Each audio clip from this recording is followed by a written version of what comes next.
simply because she liked the sound. Unable to stand rain's somber still, Claude's gusty howls often turned the lough into a heaving mass that dumped upon the shore like a drum. Ignos was a glutton for Claude. The god of fire feasted on her, consumed her,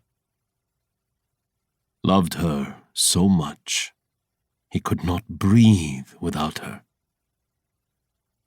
His searing song was one of ferocious hunger and impassioned greed, but Claude could not be tamed by his rabid affections, even as he blazed jungles and gave her smoke to dance within, even as he melted bits of Baldur's stone until they were molten rivers of red, desperate to woo Claude with volcanic blasts that shook the sky.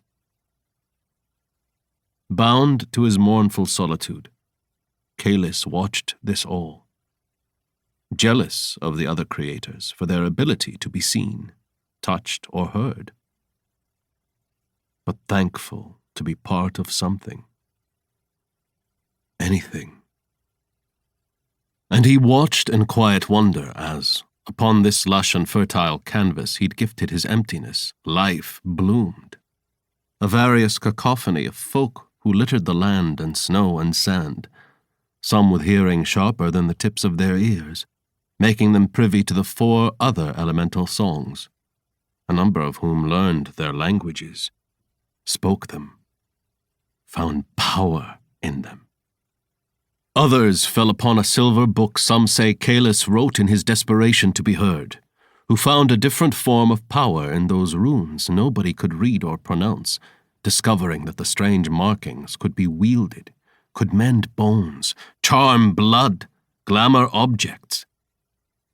Many beings filled all corners of the world, but none the creators were more proud of than the great winged beasts that lorded over the sky. The dragons. Upon the seemingly uninhabitable crown of the burn, where the sun's harsh rays bubbled skin into fleshy welts, the saber scythes thrived. Big, bulky beasts with black and bronze and ruddy scales, with ferocious aptitudes that could not be matched.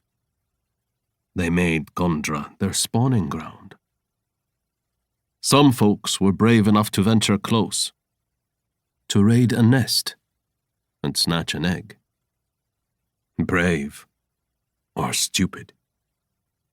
Less volatile than their distant kin, the molten maws found their home in the Fade, in Bog Gith, a foggy scrap of marshland that gobbled almost everything in muddy, sulfuric burps. Their honed beaks were sharp enough to slash, their claws just as severe, veiled with feathers as colorful as the ever-vibrant sky in their part of the world. No 2 molten maws bore the same glorious palette. To steal a molten maw's egg, one also needed to be brave or stupid, but perhaps a little less. Netherin, however, was almost impossible to raid, the chosen spawning ground of the ethereal and cunning moon plumes.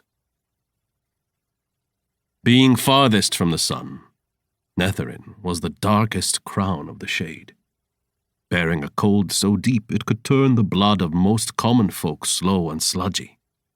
But not the moon plumes, with their luminous, leathery skin so chill to the touch, with their long, silky tails and eyes a crush of glitter and ink. Tucked amongst snow and ice and a hungry quiet that swallowed sounds, then spat them out like a warning roar, the moon plumes flourished, growing in number, strength, and brilliance. Only those as unhinged as Claude or bearing enough power to protect themselves would attempt to steal a moon plume egg. Most failed, consumed by the fearsome, thrashing beasts or the hostile land. Some succeeded, a celebrated few who used the dragons to wage wars for sprouting kingdoms. But as castles grew taller than mountains, and as kings and queens decorated their crowns with bigger, sparklier jewels, so too did folk learn how to shed dragon blood.